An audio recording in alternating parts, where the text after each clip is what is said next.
Namaskar. How are you? Thank you for this wonderful welcome. Thank you for this love and affection. ये शहर मेरी family का घर यहाँ होता था, तो यहाँ आकर मुझे बहुत खुशी होती है। ये नॉलेज का सेंटर भी हुआ करता था। एक ऐसा टाइम था when Allahabad University was one of the best universities in the country. आज शाम मैं आपसे दर्द, डेटा और दौलत की बात करना चाहता हूं। आपका दर्द, आपका डेटा, मगर आपका धन नहीं, जो आपका होना चाहिए उनका धन। इन तीन चीजों के बारे में मैं आपसे बात करना चाहता हूं। आप भारत की शक्ति हो, भारत की शान हो, भारत की स्ट्रेंथ हो। और जब मैं कहता हूं आप भारत की शक्ति हो, भारत की स्ट्रेंथ हो, मैं भीड़ की बात नहीं कर रहा हूं। मैं हर हिंदुस्तान के नागरिक, हर यूथ की बात कर रहा हूं, इंडिविजुअल्स की बात कर रहा हूं। आप सब में इंटेलिजेंस है, इमेजिनेशन है, कैपेसिटी है, और अगर ये देश आगे बढ़ेगा तो आपके बल पे, आपकी स्ट्रेंथ पे इस देश का फ्यूचर बनेगा। हिंदुस्तान के पास दुनिया में सबसे बड़ा यूथ का पॉपुलेशन है। 40 करोड़ युवा, आप जैसे युवा, एनर्जेटिक युवा इस देश में रहते हैं। ये इस देश की स्ट्रेंथ है। चाइना की बात होती है, अमेरिका की बात होती है, रशिया की बात होती है, इंडिया के यूथ के सामने, इंडिया के यूथ पोटेंशियल के सामने ये सब लोग कुछ नहीं है। 21वीं सदी में एक और चीज हुई है। 21वीं सदी में अगर देश प्रगति करता है तो दो चीजों के बल पे करता है। यूथ पोटेंशियल जो आप में है और डेटा जो आप क्रिएट करते हो। दुनिया में सबसे ज्यादा डेटा हिंदुस्तान में है। 1 गीगाबाइट डेटा प्रति भारतीय प्रतिदिन इस्तेमाल करता है। और प्रगति होगी, फ्यूचर होगा तो डेटा और आपके पोटेंशियल पे होगा। युवा plus data is equal to 21st century economy. Brothers and sisters, everybody speaks about AI, but I want to make one thing very clear. आपके डेटा के बिना एआई का कोई मतलब नहीं है। डेटा से आप एआई बना सकते हो, मगर एआई से आप डेटा पैदा नहीं कर सकते हो। ये डेटा हिंदुस्तान का है और आपका है। आप इसको क्रिएट करते हो, ये आप बनाते हो, ये आपका इमेजिनेशन है, ये हिंदुस्तान की पूंजी है, स्ट्रेंथ है, एसेट है। मगर भाई और बहनों, डेटा आपका, यूथ पोटेंशियल आपका, मगर सिस्टम ने आपको चक्रव्यूह में फंसा रखा है। ये आप देखिए, आपको चक्रव्यूह में फंसा रखा है। भविष्य की बात करें, आप एजुकेशन लेते हो, इंजीनियरिंग, मेडिकल, पोस्ट ग्रेजुएट, जो भी आप पढ़ाई करते हो, आपके परिवारों से, आपके जेब से पैसा छीना जाता है, लाखों करोड़ रुपए लिए जाते हैं, और फिर आपको एक सर्टिफिकेट दिया जाता है। मगर इस सर्टिफिकेट का कोई मतलब नहीं है आज हिंदुस्तान में, क्योंकि यह सर्टिफिकेट आपको रोजगार नहीं दे सकता है। चाहे आप कुछ भी करें, यह सर्टिफिकेट हिंदुस्तान में आपको रोजगार नहीं देता है। आंकड़ा मैं आपको देता हूं, 1000 युवाओं में से सिर्फ 12 युवाओं को परमानेंट नौकरी मिलती है। जहां तक डेटा की बात है, आपका डेटा छीन लिया जाता है। बड़ी बड़ी कंपनीज को, जियो को, अदानी को, फेसबुक, गूगल को आपका डेटा दिया जाता है और आपको फंसाया जाता है। आपको कहा जाता है जितनी भी आपको रील्स देखनी है, जितने आपको व्हाट्सएप मैसेजेस भेजने हैं, जितना आप इंस्टाग्राम पे देखना चाहते हो, रील्स बनाना चाहते हो, आप बनाओ। भाई और बहनों, ये 21वीं सदी का नशा है। और फिर आपसे कहा जाता है कि ब्लिंकिट में काम करो, ऊबर में काम करो, मजदूरी करो, 21वीं सदी का नशा लो, मगर तुम्हें नौकरी नहीं मिल सकती, रोजगार नहीं मिल सकता इस हिंदुस्तान में। एक युवा की आवाज सुने, ये जो बोलेंगे ये आप सबके दिल में है। ये जो सवाल उठा रहे हैं, हिंदुस्तान का हर एक युवा यही सवाल पूछ रहा है, उठा रहा है। पैसा होता हम भी सीट खरीद लेते। आज मैं ब्लिंकिट में काम करता हूँ 10 घंटा, उसके बाद मैं पढ़ाई करता हूँ। 21वीं सदी की मजदूरी करने के बाद पेपर लीक होता है और कोई अमीर बच्चा, अमीर परिवार पेपर खरीद के मेरे फ्यूचर को खत्म करता है। आइए बताइए, यूपीएसआई की भर्ती 2020-21 में आई थी, इससे पहले तो उसमें व्यापक स्तर पर घोटाला हुआ था। मैं मानता हूं इस चीज को कि वो भारत की एग्जामिनेशन हिस्ट्री का सबसे बड़ा घोटाला था। सर, मेरा दरोगा बनना एक सपना था। मैं किसान फैमिली से बिलोंग करता हूं, तो मैंने नई भर्ती की आस में तो फिर से पढ़ना शुरू कर दिया और मुझे पढ़ते पढ़ते 4 साल गुजर गए। सर, 2025 में फिर यूपीएसआई की भर्ती आई और ये चीजें 2025 में भी देखने के लिए मिली। ये अकाउंटेबिलिटी इसकी फिक्स करने वाला कोई नहीं है। मैंने अपनी तैयारी 2018 में शिक्षक भर्ती के लिए की थी। 2018 से आज तक मैं उसी की तैयारी कर रहा हूं। सरकार के पास जगह खाली है, फिर भी वैकेंसियां नहीं दी जा रही हैं।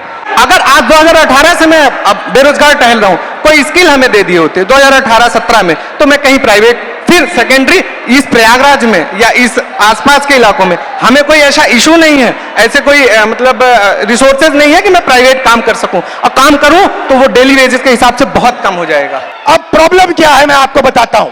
प्रॉब्लम है कि आप पढ़ाई करते हो, पैसा डालते हो, मेहनत करते हो, मगर रोजगार के सारे दरवाजे हिंदुस्तान में बंद पड़े हुए हैं। दरवाजे कौन से हैं? पहला दरवाजा मैन्युफैक्चरिंग का।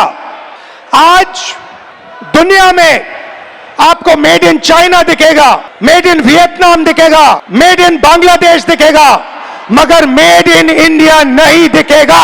इसका कारण है नोटबंदी और गलत जीएसटी ने हमारे मैन्युफैक्चरिंग सिस्टम को खत्म कर दिया है।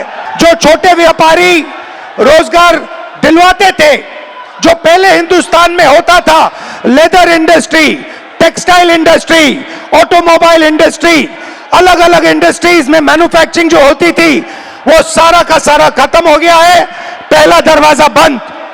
दूसरा दरवाजा एंटरप्रेन्योरशिप का, जिसको स्टार्टअप इंडिया कहा गया। स्टार्टअप इंडिया में सबसे जरूरी चीज, आप जैसे स्टूडेंट्स को बैंक लोन, छोटे बिजनेसेस को बैंक लोन, फाइनेंशियल सपोर्ट। भाई और बहनों, हिंदुस्तान के बैंक्स आप जैसे स्टूडेंट्स को 1 रुपया कभी नहीं देंगे। अंबानी अदानी को लाखों करोड़ रुपए देंगे, मगर आपको 1 रुपया नहीं देंगे। तीसरा दरवाजा, जिसको हम कहते हैं सरकारी नौकरी का, जिसमें आप पेपर लीक का सामना करते हो, उस दरवाजे में भाई और बहनों, अगर 150 युवा एग्जाम लेते हैं, सरकारी नौकरी ढूंढते हैं, 1 युवा उसमें से निकलता है। पब्लिक सेक्टर, जो पहले 10 साल पहले 14 लाख युवाओं को यह रोजगार देता था, भाइयों और बहनों, पब्लिक सेक्टर को प्राइवेटाइज कर दिया गया है। पब्लिक स्कूल्स बंद कर दिए, पब्लिक अस्पताल बंद कर दिए, नवरत्ना उठा के बेच दिए, बीएसएनएल बेच दिया, ऐसी कंपनियां बेच दी, पोर्ट्स, एयरपोर्ट्स, सारा का सारा अदानी जी को पकड़ा दिया।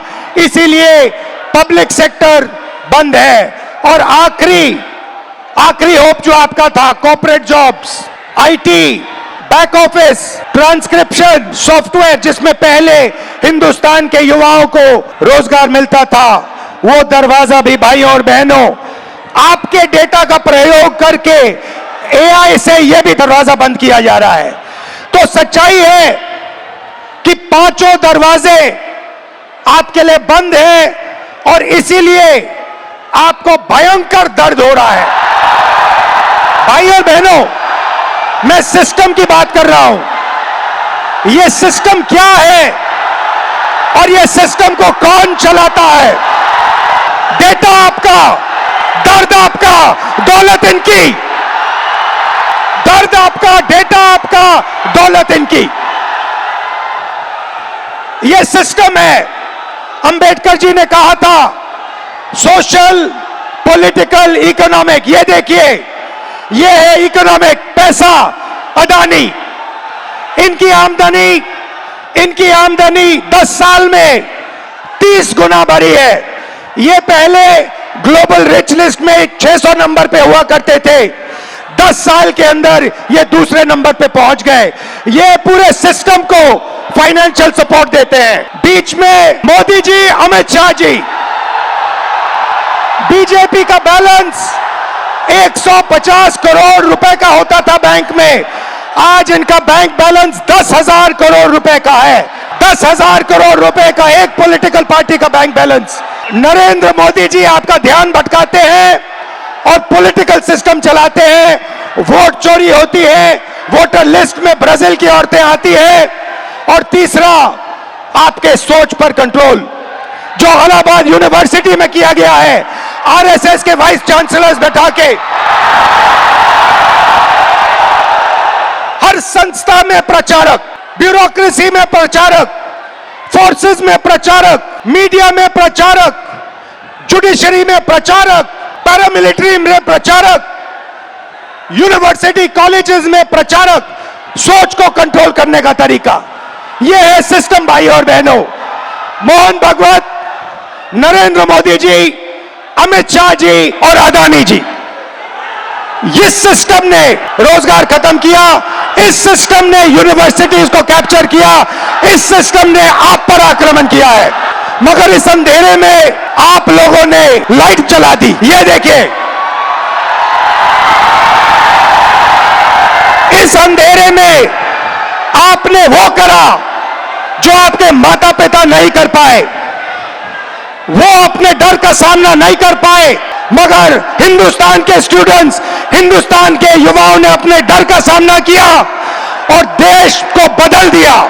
आपने अपनी आवाज रखी, नफरत के साथ नहीं, मोहब्बत के साथ आपने अपनी आवाज रखी। अंधेरे में आप लोगों ने टॉर्च दिखा दी और आपने प्यार से किया, मोहब्बत से किया, नफरत से नहीं किया, क्रोध से नहीं किया, हिंसा से नहीं किया। आपने क्या सहा, आपने क्या किया, थोड़ा बताइए, एक एक करके बताइए। मैं स्वतंत्रता सेनानी परिवार से आता हूं और ये लड़ाई के लिए कल भी मुझे लड़ने पड़ी, तो मैं देश के लिए अपनी जान न्यौछावर कर दूंगा, लेकिन छात्रों के लिए हमेशा लड़ते रहूंगा। बीएड हमारी मम्मी करवाई थी जमीन बेचकर, 4 साल से वैकेंसी अभी तक नहीं आई है सर। जब हम लोग आंदोलन करते हैं तो डिटेन कर लिया जाता है। किसान का बेटा हूं सर, ये महीना का 10 से 15 हजार रुपये खर्चा होता है सर, कहाँ से मम्मी देगी? अब मम्मी टेंशन में चली जाती है। मेरे पास 2 ऑप्शन है सर, या चाय का दुकान खोलूंगा या सुसाइड करूंगा सर, उसके अलावा कोई ऑप्शन नहीं है सर मेरे पास। सुसाइड आपका ऑप्शन नहीं हो सकता ब्रदर। सर, कल को अगर आप गवर्नमेंट रूलिंग पार्टी बने तो हमें ये एक्सपेक्ट है कि जैसे आप आज स्टूडेंट के साथ खड़े हैं वैसे कल भी खड़े रहे। बिल्कुल सर, आपसे यही उम्मीद है।